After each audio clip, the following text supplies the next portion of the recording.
Now, welcome back to the Prospect Hut. Hopefully you like this video. Hit that subscribe button. As you know, the Mets have called up Jonah Tong. He's going to pitch on Friday. I might miss some of that game, unfortunately, but I'll be able to follow along a little bit. And, of course, on Wednesday, they're going to pitch Nolan McLean against the Phillies. So we're starting to see the machinations, all the hard work of the Mets farm system over the last few years. Mets have not traded any major prospect since the Javi Baez deal. So that's 4 years of just collecting prospects and developing, guys. And it is now starting to pay off. ESPN put out a new list of the top farm systems in baseball, and the Mets surprisingly are number one. I'm surprised. I think MLB.com had them at number 7, but to see them so high, it'd be interesting to see. Interesting where other publications have them. Baseball America was always the number one publication when it came to farm systems. I'd like to see where they're at. A few, I don't know when they're going to put it out, but this from SNY.TV. Headline: Mets farm system ranked number 1 in MLB on an updated ESPN top 30 list. New York system is full of high-end talent that's close to the majors, and we're starting to see them up now. And you're starting to see the results of the Mets farm system with the emergence of Brett Beatty playing well, Mark Viento's coming around again. I would think that Ronnie Mauricio will probably get sent down to the minors once Jose Siri is back and once Jesse Winker is back for the stretch run. Dave Stearns placed a huge emphasis on the Mets drafting and development when he took over as the president of baseball operations. And before the team was viewed as a serious contender, Stearns was smartly reluctant to part with any of New York's most valued prospects via trade. The result, a few years into Stearns' tenure, is that the Mets farm system is now viewed as one of the very best in baseball. And on ESPN's new top 30 list, the Mets system is ranked number 1. Huge credit should go to former general manager Billy Epler and company, who helped assemble this system. Billy Epler is an unsung hero because of all the prospects he brought in after he came in as general manager. He didn't do a great job in terms of bringing in pitching for the major league team, but he did a great job throughout the whole system. And his trades and his drafting was spot on, and we're starting to see it now. After being ranked number 9 before the season, New York has made the jump to the top of the list due to, in part, of the amount of potentially high-impact prospects who are close to the majors. Writes ESPN's Kylie McDaniel. At this time next year, I'd expect 6 of New York's top 8 prospects, if not more, have either graduated or be up in the big leagues to stay. So this ranking won't last very long, but that's also because the Mets will have a roster teaming with useful big leaguers, the whole reason this list exists. Other prospects McDaniel is added to above. Nolan McLean is about to make his 3rd big league start. We talked about that. While fellow right-handers Brandon Sproat and Jonah Tong was being promoted on Friday. Sproat and Tong, both currently with AAA Syracuse, could debut before the season's over. That's a possibility with Sproat. On the position players side, outfielder Jet Williams and outfielder Carson Bench were recently promoted to Syracuse. They've gotten up to sluggish starts, and Bench got hurt, so he's on the injured list.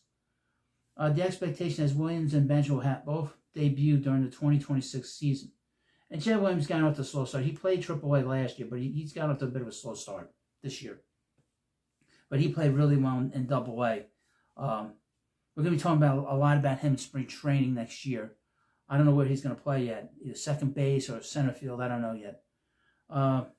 In addition to the aforementioned players, SNY's Mets top 30 prospect list is full of intriguing names.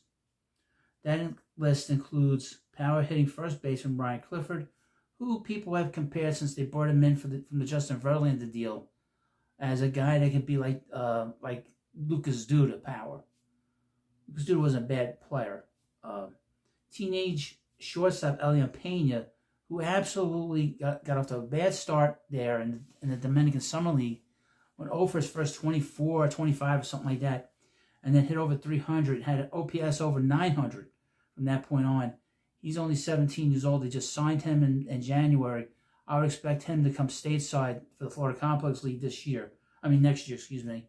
And we'll see how he goes. Third baseman, Jacob Reimer, a guy that was hurt last year, one of the many position players the Mets had that were on the injury list last year. He had a bad hamstring injury. He has had a big year. He had 3 home runs in Brooklyn back in May, I believe, and then he's been in Binghamton, and he's just raging hot in Binghamton right now. Outfielder A.J. Ewing, who's a guy that's come out of nowhere, a guy they drafted 2 years ago. And, of course, left-handed pitcher Jonathan Santucci from Duke University. They drafted him. David Stearns drafted him. But a couple of things. Nolan McLean was drafted by Billy Epler. Brandon Sprout was drafted by Billy Epler. Also Jonah Tom by Billy Epler. Jet Williams by Billy Epler.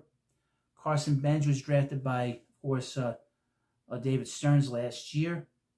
Ryan Clifford was brought in from the Verlander trade with Drew Gilbert. Elian Pena was signed by David Stearns. I would mention David Stearns as a guy who signs these international players. He's also a guy that signed Jackson Chirinos in Milwaukee. So just keep that in mind. Jacob Reimer, another guy brought in by Billy Epler. A.J. Ewing brought in by Billy Epler. And, of course, Jonathan Santucci brought in by David Stearns. But you have a farm system, folks. They're going to start churning out guys. The Mets are not going to be as active as you would think going into the offseason. We'll see how this season finishes up. Maybe the Mets go to the World Series. Maybe they win the World Series. But I don't expect them to bring in a big player with all these young guys coming up to the system. It doesn't make any sense. I could see them re-signing Pete Alonso, re-signing Edwin Diaz, or letting them go. There's any number of things the Mets can do here, and they could still be a very good team next year. But that's next year.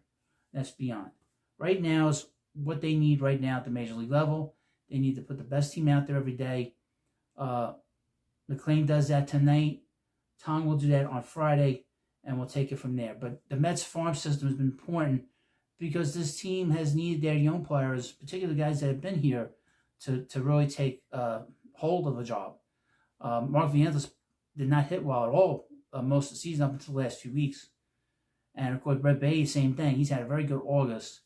And these guys have finally stepped up. That's a big thing. And to step up in a big spot.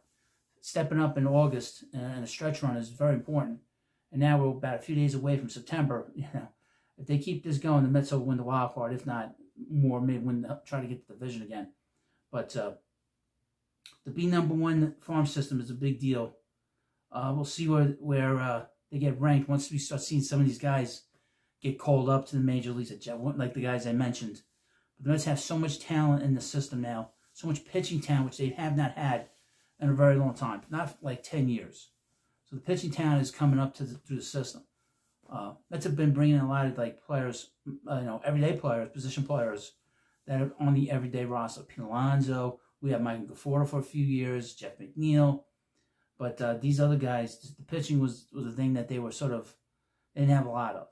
So they developed, and again, I haven't mentioned this, Jonah Tom is a major player development win because 2 years ago he was walking the ballpark.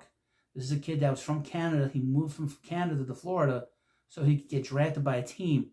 The Mets drafted him in the 7th round in 2022, and he's a guy that really has developed so greatly over the last few years. From where he cut the walks down last year, now he is the best,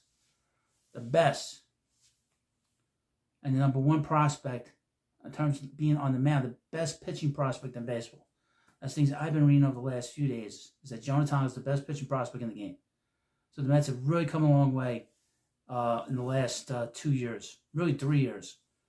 But and Billy Epler, the unsung hero to all this, because he brought in a lot of these guys. And the Mets have had a lot of flux in terms of general manager since 2017. They've had guys coming in and out of here. But Billy Epler really put a stamp on himself. And we're going to be talking about these players now for a long time if they get to the majors and they perform well and do a good job. And we can all say he did a good job when he was here for the 2 years that he was here. So you let me know what you think about this video. And, of course, please subscribe to Prospect Hut, and I'll see you later.